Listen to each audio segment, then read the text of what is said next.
स्वागत है आप सभी प्यारे विद्यार्थियों का सुभाष स्टडी सेंटर के यूट्यूब चैनल पर। आज के इस वीडियो में हम बात करेंगे कक्षा 10 यूपी बोर्ड परीक्षा 2021 नए सिलेबस के आधार पर। जो नया सिलेबस आया हुआ है जिसमें आपके जिन चैप्टरों को चुना गया है, जिन पाठों को चुना गया है, जिन लेखकों और कवियों को चुना गया है, किनको आपको पढ़ना है, किन कवियों का आपको जीवन परिचय याद करना है, उसी नए सिलेबस के आधार पर आपको मैं तैयारी करा रहा हूं। तो आज आप पढ़ेंगे जयशंकर प्रसाद, जो कि हाई स्कूल के नए सिलेबस के अनुसार निर्धारित किए गए हैं। तो आइए स्टार्ट करते हैं जयशंकर प्रसाद जी का जीवन परिचय। जीवन परिचय आप बोर्ड परीक्षा में कैसे लिखें जिससे आपको पूरे के पूरे अंक मिल सकें, क्योंकि आपको जीवन परिचय लिखना है और इनकी यानी लेखक की एक रचना का नाम भी लिखना है, तब आपको अंक मिलेंगे। तो आइए स्टार्ट करते हैं। सबसे पहले आप क्या करेंगे, जन्म सन कब हुआ था जयशंकर प्रसाद जी का? 1889 ईस्वी में। कब हुआ था? 1889 ईस्वी में। और इस तरफ आप लिख देंगे मृत्यु सन 1937 ईस्वी में। कब हुई थी? 1937 ईस्वी में। अब आपको हेडिंग डालना है जीवन परिचय। जीवन परिचय बिल्कुल सरल शब्दों में लिखा गया है, आपको याद करने में किसी प्रकार की दिक्कत नहीं होगी। आपको याद क्या करना है? जन्म स्थान, जन्म सन और मृत्यु सन, पिताजी का नाम और कुछ महत्वपूर्ण बिंदुओं को। और मैंने यहाँ पर जीवन परिचय का सबसे सटीक और सबसे सरल शब्दों में लिखने का प्रयास किया है। आइए देख लीजिए। कोमल भावनाओं के चितेरे, कोमल भावनाओं के चितेरे, छायावादी युग के निर्माता।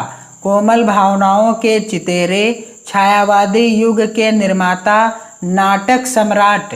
नाटक सम्राट कवि जयशंकर प्रसाद का जन्म सन 1889 ईस्वी में काशी के काशी के प्रसिद्ध जर्दा विक्रेता श्री देवी प्रसाद जी के यहाँ हुआ था।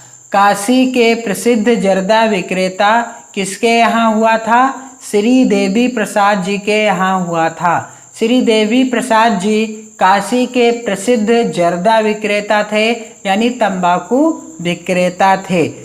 आगे देख लीजिए आप क्या लिखेंगे। इनके पिता काशी के प्रसिद्ध दानी थे। इनके पिता जो देवी प्रसाद जी थे, यह काशी के प्रसिद्ध दानियों में इनकी गिनती की जाती थी। काशी के प्रसिद्ध दानियों में इनके पिता की गिनती की जाती थी। और बालक जयशंकर, अब यहाँ से देखिए क्या होता है। बालक जयशंकर केवल 12 वर्ष के थे जब जयशंकर प्रसाद जी केवल 12 वर्ष के थे और 7वीं कक्षा में पढ़ते थे। कौन सी कक्षा में पढ़ते थे? कक्षा 7 के विद्यार्थी थे। और तब क्या होता है, इनके पिता परलोकवासी हो गए और घर का सारा भार इनके कंधों पर आ पड़ा। जयशंकर प्रसाद जी के पिता का परलोकवास हो गया, जिस कारण घर का सारा भार जयशंकर प्रसाद जी के कंधों पर आ पड़ा। घर पर ही जब इतनी विपत्ति आ गई, तब घर पर ही हिंदी, संस्कृत तथा अंग्रेजी का अध्ययन किया। कौन कौन सी विषयों का अध्ययन किया? हिंदी, संस्कृत तथा अंग्रेजी का अध्ययन किया। माता पिता, भाई, 2 पत्नी तथा 1 पुत्र को संसार से विदाई देकर इनका पारिवारिक जीवन दुखों से घिर गया।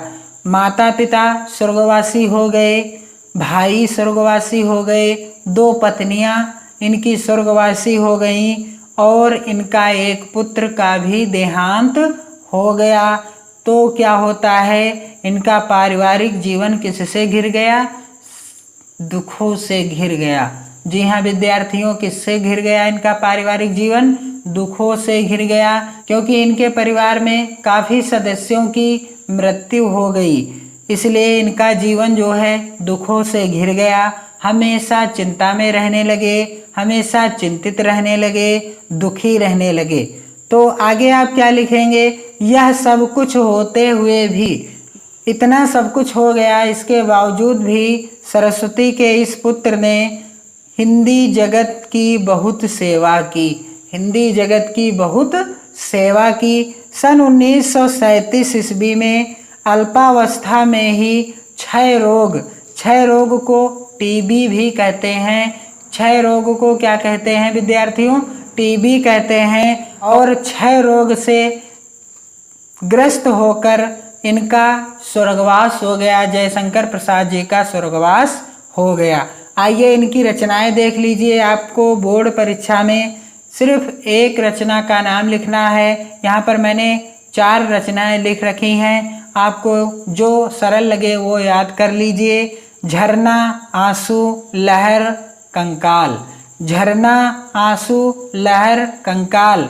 तो विद्यार्थियों, यदि आप ऐसे ही महत्वपूर्ण वीडियोज के द्वारा अपनी बेहतर तैयारी करना चाहते हैं तो चैनल को सब्सक्राइब कीजिए और वीडियो के डिस्क्रिप्शन बॉक्स में अन्य विषयों से संबंधित लिंक दे दी गई है, उस लिंक पर जाकर के आप अपनी विषय से संबंधित वीडियो देख लीजिए। आप सभी का बहुत बहुत धन्यवाद। जय हिंद, वंदे मातरम।